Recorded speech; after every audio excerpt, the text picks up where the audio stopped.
100% fee రాయితీతో AI నేర్చుకోవాలనుకుంటున్నారా? Attend quality third gen AI test 2025. రాష్ట్ర రాజకీయాల్ని ఒక వార్త షేక్ చేస్తున్నట్టు కనిపిస్తోంది. ఎందుకంటే ఒక అలజడి అయితే క్రియేట్ అయింది రాష్ట్ర వ్యాప్తంగా. యాక్చువల్లీ మొన్న ఎప్పుడైతే కాంగ్రెస్ పార్టీ ఒక ఒపీనియన్ పోల్ పెట్టిందో అక్కడ సెల్ఫ్ గోల్ అయింది కాంగ్రెస్ పార్టీ అని వార్తలు వినిపిస్తున్న నేపథ్యంలో వెంటనే కేసీఆర్ రావడం, రియాక్ట్ అవ్వడం, దానికి కౌంటర్గా రేవంత్ రెడ్డి కూడా మాట్లాడడం, ఇవన్నీ కూడా జరిగిపోయింది నిన్ననే. నిన్న జరిగిందో లేదో యాక్చువల్లీ నిన్న రాత్రే మనకి స్క్రీన్ మీద కనిపిస్తున్నటువంటి ఎమ్మెల్యేలు ఎవరైతే ఉన్నారో ఒక 10 మంది ఎమ్మెల్యేలు రహస్యంగా ఫామ్ హౌస్లో భేటీ అయ్యారు అనేటువంటిది చాలా వార్తలు ఇప్పుడైతే వస్తున్న పరిస్థితి కనిపిస్తుంది.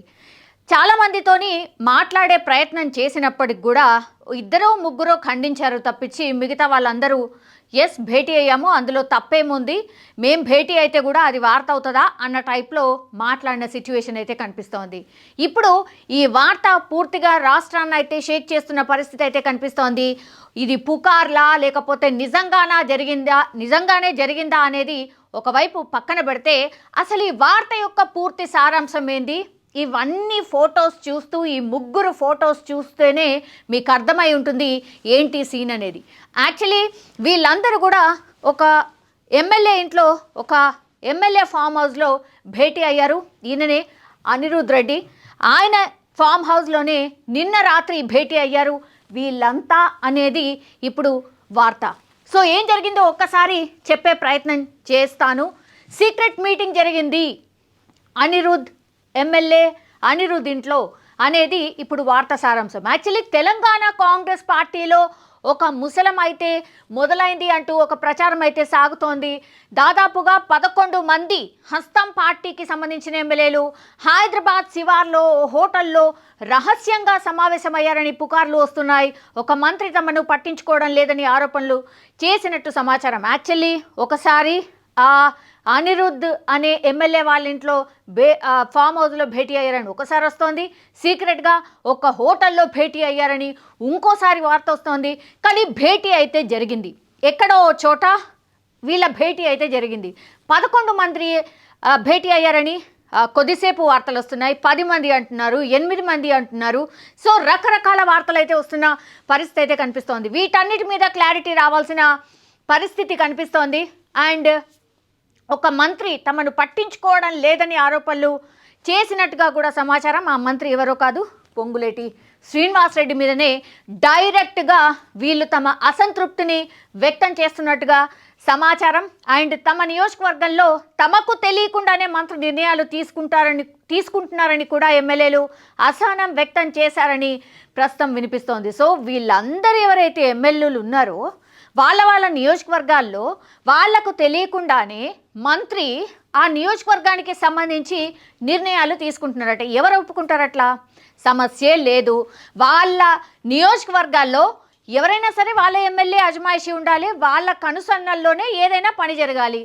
మంత్రి అయినా సరే కన్సర్న్ వీళ్ళ ఎమ్మెల్యేలకు తెలియకుండానే పనులు చేసేస్తే ఎవరు ఊరుకుంటారు? ఎవరు ఊరుకునే పరిస్థితే లేదు. ఆ వాయిసే వీళ్ళు ప్రస్తుతం వినిపిస్తున్న పరిస్థితి అయితే కనిపిస్తోంది. కానీ పార్టీ ఎమ్మెల్యేలకు మాత్రం ఆలస్యం చేస్తున్నారు. అంటే పనులు ఏవైతే ఉంటాయో ఆ పనులన్నీ కూడా వాళ్ళ ఎమ్మెల్యేలకు, అంటే వాళ్ళ పార్టీ ఎమ్మెల్యేలకు చేస్తలేరట. బీఆర్ఎస్ నేతలకు ప్రభుత్వంలో పనులు అవుతున్నాయని, కానీ సొంత పార్టీ ఎమ్మెల్యేలకు మాత్రం ఆలస్యం చేస్తున్నారని అసంతృప్తి వ్యక్తం చేశారని తెలుస్తోంది. ఇది ఇక్కడ ఇంట్రెస్టింగ్ పాయింట్ ఇదే. సొంత పార్టీకి సంబంధించిన ఎమ్మెల్యేలకు, నాయకులకు పనులు చేయకుండా బీఆర్ఎస్కి సంబంధించిన నాయకుల పనులు అవుతున్నాయి అంటే అసలు ఏం జరుగుతోంది మరి కాంగ్రెస్ పార్టీలో? అసలు ఇంత కూడా అంటే ఎవరికి పని చేయాలి అనేది కూడా తెలియకుండానే మంత్రులు పనిచేస్తున్నారా? అసలు ఎక్కడైనా జరుగుతుందా? సొంత పార్టీ ఎమ్మెల్యేలకే పనులు చేస్తారు, పక్క పార్టీ ఎమ్మెల్యేలకు జనరల్లీ అసలు ఫండ్స్ ఇవ్వరు, పనులు చేయరు, ప్రోటోకాల్ పాటించరు, ఇట్లాంటి కంప్లైంట్లు ఉంటాయి. కానీ ఇక్కడ ఉల్టా బీఆర్ఎస్ నాయకులకు పనులు అవుతున్నాయట, సొంత పార్టీకి సంబంధించిన వాళ్ళ ఎమ్మెల్యేలకే పనులు అయితలేవట. ఇది ఆయన మీద వచ్చినటువంటి మెయిన్ ఎలిగేషన్. దీంతో ఈ రూమర్స్పై ప్రదేశ్ కాంగ్రెస్ కమిటీ అలర్ట్ అయింది. మంత్రులు ఎమ్మెల్యేల మధ్య సమన్వయంపై ఫోకస్ చేస్తోందని ప్రస్తుతం అయితే వార్తలు వస్తున్నాయి. పిసిసి చీఫ్ మహేష్ గౌడ్ ఎమ్మెల్యేలకు ఫోన్ చేసి కలిసి మాట్లాడుకుందామని సముదాయించినట్టు సమాచారం. నౌ పిసిసి కూడా రంగంలోకి దిగింది అంటే ఈ వార్తల్లో నిజం ఉంది అని దాని అర్థం. వీళ్ళందరూ కూడా అసంతృప్తి వ్యక్తం చేస్తున్నారు అనేది కూడా అంతే నిజం. సో ప్రస్తుతం పిసిసి రంగంలోకి దిగింది. యాజ్ వెల్ యాజ్ డెఫినెట్లీ కేంద్రం నుంచి కూడా వీళ్ళకు కొంతమేర ఇన్స్ట్రక్షన్ వచ్చి ఉంటాయి, ఆర్ అసలు ఏం జరుగుతోంది తెలుసుకోండి అని అక్కడ ఉన్నటువంటి పెద్దలు కూడా అలర్ట్ అయి ఉంటారు రాష్ట్రంలో ఏం జరుగుతుంది అనేది. కర్ణాటకలో ఇట్లాంటి వార్తలే వచ్చాయి. అగైన్ మళ్ళీ తెలంగాణలో కూడా ఇట్లాంటిదే రిపీట్ అవుతున్నట్టు కనిపిస్తోంది. కాంగ్రెస్లో సమన్వయం లేదు అనేది స్పష్టంగా ఎప్పటికప్పుడు వార్తలు వస్తూ ఉన్నాయి, ఆర్ మనకు కనిపిస్తూ ఉంటుంది. మంత్రి మాటల్లోనే మంత్రుల మధ్యనే డిఫరెంట్గా ఒకటి చెప్తారు, ఇంకోటి చెప్తారు. సో గందరగోళం ఉంది కాంగ్రెస్ పార్టీలో అనేది బయటకు కనిపిస్తున్న టైంలో ఇప్పుడు ఏకంగా ఎమ్మెల్యేలే తమ గట్టి వాయిస్ని వినిపించే ప్రయత్నం చేస్తున్నారు. ఇండ్ల నుంచి ఒక ఎమ్మెల్యే డైరెక్ట్గా సీఎం రేవంత్ రెడ్డికే ఈ విషయాన్ని కూడా చెప్పారట. ఇది జరుగుతోంది పట్టించుకోండి అనేసి చెప్పినప్పటికీ కూడా ఆగండి నేను మాట్లాడతాను అనేటువంటి విషయం చెప్పే లోపలనే వీళ్ళ భేటీ జరిగిపోయింది. ఆ తర్వాత ఏం జరుగుతుందో ఏంటి అనే గందరగోళం స్టార్ట్ అయిపోయింది. ఈ వార్త బయటకు వచ్చేసింది. ఆ తర్వాత ఇప్పుడు పిసిసి కూడా రంగంలోకి దిగినట్టు ప్రస్తుతం అయితే కనిపిస్తోంది. వాళ్ళే టార్గెట్గా, అంటే ఎవరు టార్గెట్గా, రహస్యంగా భేటీ అయినటువంటి 11 మందిలో 4 పాలమూరు ఎమ్మెల్యేలు అని వినిపిస్తోంది ప్రస్తుతం అయితే. ఫోన్ ద్వారా మరో 6 మంది ఎమ్మెల్యేలు టచ్లోకి వచ్చారని కూడా సమాచారం. దెన్ పనులు కాకపోవడం మీద వాళ్ళు అసంతృప్తి వ్యక్తం చేశారని కూడా ప్రస్తుతం తెలుస్తోంది. బిల్లుల విషయంలో నెలల తరబడి ఎదురు చూడాల్సి వస్తోందని ఆరోపణలు వినిపిస్తున్నాయి. ఫైనాన్స్ కావచ్చు, రెవెన్యూ, ఇవి రెండే కీలక విభాగాలు. సో ఫైనాన్స్ అంటే భట్టి విక్రమార్క, రెవెన్యూ అంటే పొంగులేటి శ్రీనివాసరెడ్డి. సో ఎమ్మెల్యేలు టార్గెట్, ఈ ఇద్దరు మంత్రుల టార్గెట్గానే ఎమ్మెల్యేలు ఈ సమావేశం నిర్వహించారు అని కూడా ఒక వార్త. సో ఒక సోర్స్. సో పలువురు కాంగ్రెస్ ఎమ్మెల్యేలు అయితే దీన్ని ఖండిస్తున్నారు. బట్ ఇది బీఆర్ఎస్ సోషల్ మీడియా దుష్ప్రచారం అని ఎమ్మెల్యేలు కొట్టి పారేస్తున్నారు. ముఖ్యమంత్రి మంత్రులతో అంతా సఖ్యతతో కలిసి పనిచేస్తున్నారని చెప్తున్నారు. పాలన చూసి ఓర్వలేక ఫేక్ ప్రచారం చేస్తున్నారని సీరియస్ అవుతున్నారు. ఇన్ని చోట్ల ఇంతమంది మాట్లాడుతుంటే ఇది ఎట్లా ఫేక్ అవుతుంది? వీళ్ళందరితో మాట్లాడడం కావచ్చు, నిజంగానే మేము భేటీ అయ్యామని ఎమ్మెల్యేలు ఒప్పుకున్న పరిస్థితి, నిజంగానే మరి బీఆర్ఎస్కి సంబంధించిన వాళ్ళ పనులు ఎట్లా అవుతాయి? కాంగ్రెస్లో ఉంటూ కాంగ్రెస్ వాళ్లకు పనిచేయకపోవడం ఏంది? అండ్ ఇవి రెండు కూడా మనకు తెలుసు, finance as well as revenue, ఇవి రెండు కూడా చాలా చాలా కీలకం. సో ఆ రెండు శాఖలకు సంబంధించిన మంత్రులపైనే ఇప్పుడు పెద్ద ఎత్తున ఎలిగేషన్స్ వస్తున్నాయి. అండ్ దట్టు ఈరోజు హుటాహుట్న అనుకోవచ్చు, ఆర్ సాయంత్రం ఉన్నటువంటి భేటీ ఏదైతే ఉండనో పొద్దునకి ప్రీపోన్ చేసుకొని 11 గంటలకే ఈరోజు ముఖ్యమంత్రి రేవంత్ రెడ్డి భేటీ అయిన పరిస్థితి మంత్రులందరితోని. అండ్ చాలా మటుకి ఈ వార్త కూడా వస్తోంది దట్ ఎవరు కూడా అధికారులు రావద్దు, కేవలం మంత్రులు అండ్ ఇంటర్నల్గా ఆల్మోస్ట్ క్యాబినెట్కి సంబంధించిన అందరు మంత్రులతో సీఎం రేవంత్ రెడ్డి భేటీ అయ్యారు. యాక్చువల్లీ వాళ్ళ ముందున్నటువంటి టాస్క్లు ఏవైతే ఉన్నాయో, ఇప్పుడు ఎమ్మెల్సీ ఎన్నికలు రాబోతున్నాయి, స్థానిక సంస్థలకు వెళ్దాం అనుకుంటున్నారు. ఆ టైంలో ఇది ఒకవేళ నిజమైతే కరెక్షన్ చేసుకోండి, లేదంటే పుకార్లు అంటే కొట్టిపాడేయండి, ఖండించండి, ఇంకేదన్నా చెయ్యండి.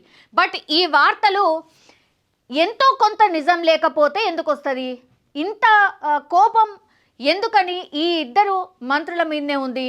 మరి నిజంగానే చాలా రోజుల క్రితం ఈ ఇద్దరు మంత్రులకు సంబంధించిన వార్తలే, అంటే రెవెన్యూ డిపార్ట్మెంట్లో ఏవైతే భూములు ఉన్నాయో రాత్రిపూట రిజిస్ట్రేషన్ చేయించుకున్నారని ఒకటి వచ్చింది. ఆ తర్వాత భట్టి విక్రమార్కకు సంబంధించిన ఫైనాన్స్ మినిస్ట్రీలో ఎంతో కొంత ఆమ్యామ్యాలు ముడితే, పర్సంటేజ్లు ముడితే కానీ పనులు జరగట్లేదు అనేది వీళ్ళిద్దరి మీద పెద్ద ఎత్తున ఒక ఎలిగేషన్స్ అయితే వస్తున్నాయి. మరి వీళ్ళిద్దరు వచ్చి ఒక స్టేట్మెంట్ ఇస్తారా, లేకపోతే ఇది జరగలేదు, ఇదంతా దుష్ప్రచారం అని చెప్పబోతున్నారా, మరి ఏం చేయబోతున్నారు అనేది ఇప్పుడు అందరూ ఆసక్తిగా చూస్తున్న సిచ్యువేషన్ అయితే కనిపిస్తోంది. కానీ కామన్ పీపుల్ మాత్రం వాళ్ళది వాళ్ళు కొట్టుకోవడానికే సరిపోవట్లేదు, ఇంకా మాకేం చేస్తారు, వీళ్ళ పాలన అసలు గందరగోళంగా ఉంది అనేసి కూడా చాలామంది మాట్లాడుతున్న సిచ్యువేషన్ అయితే కనిపిస్తోంది. చూడాలి మరి వీళ్ళందరినీ సమన్వయం చేసుకుంటూ ముఖ్యమంత్రి ఎట్లా ముందుకు వెళ్ళబోతున్నారు. అండ్ అధిష్టానం కూడా డెఫినెట్లీ ఇట్లాంటి వార్తలు వచ్చినప్పుడు ఒక నివేదిక కోరుతుంది. పీసీసీ చీఫ్ కూడా వాళ్ళతోని మాట్లాడినట్టు సమాచారం అందుతుంది. కాబట్టి వీళ్ళందరినీ సమన్వయం చేసుకుంటూ ఏం జరిగింది ఏంటి అనేది వీళ్ళందరూ మాట్లాడుకుంటారా, లేకపోతే అధిష్టానం డైరెక్ట్ వీళ్ళని అక్కడికే పిలిపిస్తుందా ఏంటా అనేది చూడాలి. ఏదైనా జరగచ్చు. బట్ కాంగ్రెస్ పార్టీలో అంటే ఏమంటారు, ప్రజాస్వామ్యం ఎక్కువగా అని వాళ్ళ నాయకులే చెప్తూ ఉంటారు. కాబట్టి ఇట్లాంటి వార్తలు పెద్ద పట్టించుకోవాల్సిన అవసరం లేదు అనేది కూడా ఇంకోటి కూడా వినిపిస్తోంది. కానీ ఏది ఏమైనా కాంగ్రెస్ పార్టీలో కొంత సమన్వయం అయితే లోపించింది. సమన్వయం అయితే చాలా చాలా ఇంపార్టెంట్ అని చాలామంది విశ్లేషకులు కూడా చెప్తున్న సిచ్యువేషన్ అయితే కనిపిస్తోంది.